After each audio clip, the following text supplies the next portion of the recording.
I granted a dying kid's wish. And now I'm haunted r/scarystories. The fluorescent lights of the pediatric oncology ward hummed, a constant, irritating drone that I'd long learned to tune out. But tonight, the hum seemed amplified, vibrating against my skull as I reviewed Michael Hayes' chart. 8 years old, leukemia, stage 4. The prognosis was, as always, bleak. I found him sitting up in bed, a small, pale figure swallowed by the white sheets. His eyes, though, were bright, too bright for a kid facing his reality. He was meticulously arranging a collection of old photographs on his bedside table, faded sepia tones of people I didn't recognize. "These are my great-grandparents," he said, holding up a picture of a stern-looking couple in Victorian garb. "They lived in a really old house. My mom told me stories about it, said it was full of stories." "Full of stories, huh?" I said, managing a weak smile. "Well, every old house has its secrets, I guess." He looked at me, searching, unnervingly intelligent gaze. You think those secrets go away when you die?" I hesitated. This wasn't the kind of conversation I usually had with my patients. I usually talked about treatments, side effects, managing pain, not mortality and the afterlife. But Michael wasn't like my other patients. He had a quiet intensity, a curiosity that transcended his age. "That's a big question, Michael," I said finally. "I don't know the answer. Nobody really does." He nodded slowly, his gaze drifting back to the photographs. "But maybe you could find out. You're a doctor. You know things, and that's how it started. A childish request born from fear and a desperate desire for answers." Over the next few weeks, as Michael's condition worsened, he pressed me. He wanted to know what happened after. He wanted to see what's on the other side before he went. I dismissed it at first, gently explaining that I was a doctor, not a magician, but his persistence wore me down. I saw the fear in his eyes, the unspoken question that haunted him. And I saw the hope in his mother, Amelia, a hope that clung to me like a drowning man to a raft. "Doctor," Ramsey, my colleague, was blunt. "Elias, you're playing with fire. This is unethical, dangerous. Let the kid go in peace." "I just want to ease his mind, Ramsey," I argued. "Give him some comfort." "Comfort? You're going to drug him into a coma and tell him it's a sightseeing tour of the afterlife. You're a doctor, not a carnival barker." He had a point. But I couldn't shake the image of Michael's face, his unwavering hope. So I did it. I rationalized it as palliative care, a last-ditch attempt to alleviate his suffering. I researched near-death experiences, consulted with a neurologist friend who, thankfully, didn't report me to the ethics board, and devised a plan. A carefully calibrated cocktail of sedatives and hallucinogens, administered under strict monitoring, designed to induce a controlled, temporary cessation of brain function. Amelia Hayes, bless her heart, signed the consent form without hesitation. She saw it as a miracle, a chance for her son to find peace. I think a part of her, the desperate part, believed it would actually cure him. The night we did it, the hospital room was silent except for the rhythmic beeping of the heart monitor. I felt a knot of anxiety tighten in my stomach. This was wrong. I knew it was wrong. But I couldn't back down, not now. As the drugs took effect, Michael's breathing slowed. His eyes fluttered closed. The monitor flatlined for a terrifyingly long minute before I administered a jolt of epinephrine. His heart sputtered back to life, weaker, but still beating. He remained in that state for what felt like an eternity. His face was pale, almost translucent. Then his eyes opened. He didn't seem to focus on anything in the room. His lips moved, forming words I couldn't hear. A faint smile flickered across his face. And then he was gone. Michael died peacefully a few hours later. Amelia Hayes thanked me, tears streaming down her face. She said he'd whispered something about beautiful lights before he passed. I wanted to believe her. I needed to believe her. But then the nightmares started.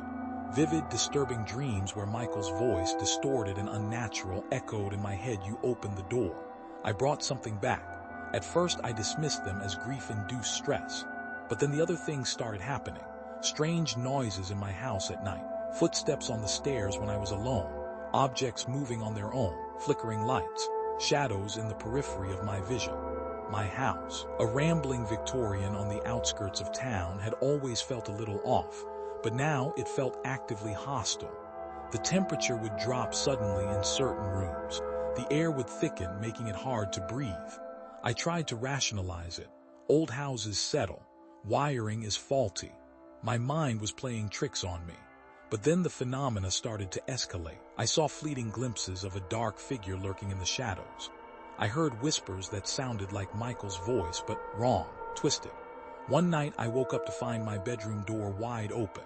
The air was frigid, and standing in the doorway, a dark, indistinct shape. I couldn't make out any features, but I felt an immense sense of dread, a primal fear that burrowed deep into my bones. I slammed the door shut and locked it, my heart pounding in my chest. I spent the rest of the night huddled in bed, clutching a crucifix I'd found in my grandmother's attic. The next day, I started researching the history of my house. It turned out it had a dark past, a series of tragic deaths spanning back to the 19th century. A young woman who died in childbirth, a child who succumbed to a mysterious illness, a man who committed suicide. I found old photographs in the town archives, portraits of the former residents, and in one of them, a picture of the child who had died of the illness. I saw something familiar, a darkness in the eyes, a shadow clinging to the figure. It was the same shadow I'd been seeing in my house. The haunting wasn't just in my house, it was spreading. Nurses at the hospital started reporting strange occurrences, a childlike figure seen wandering the hallways at night, patients complaining of feeling watched. A sense of unease that permeated the entire ward.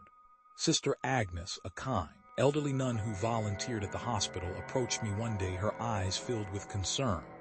"Dr. Thorne," she said, her voice barely a whisper, "I sense a darkness here, something unnatural. You must be careful. You have opened a door that should have remained closed." Her words sent a chill down my spine. I knew what she meant. I knew I was responsible. I contacted Detective Harding, a local detective I'd known for years. He listened to my story with a skeptical expression, but he didn't dismiss me outright. He'd seen strange things in this town before. "Look, Doc," he said, "I'm a cop, not a ghostbuster, but I'll look into it, see if I can find anything." Harding's investigation turned up nothing concrete, but he did find a few unsettling details. Whispers among the townspeople about the old house on the outskirts. Stories of unexplained noises and strange lights. Legends of a malevolent spirit that haunted the area. The entity, whatever it was getting stronger.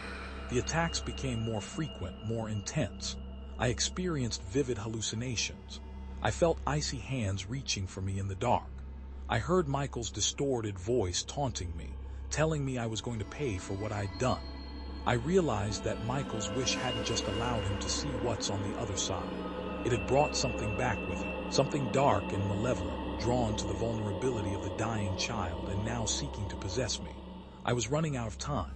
One night the entity confronted me directly in my house. The temperature plummeted. The air crackled with static electricity. The shadows coalesced into a swirling vortex of darkness. "You opened the door, Elias," a voice rasped, a voice that was both Michael's and something else entirely. "Now you belong to us." I fought back. I clung to my sanity, to my scientific reasoning, to the memory of Michael's face before the darkness took hold. I recited scripture from the Bible, guided by Sister Agnes.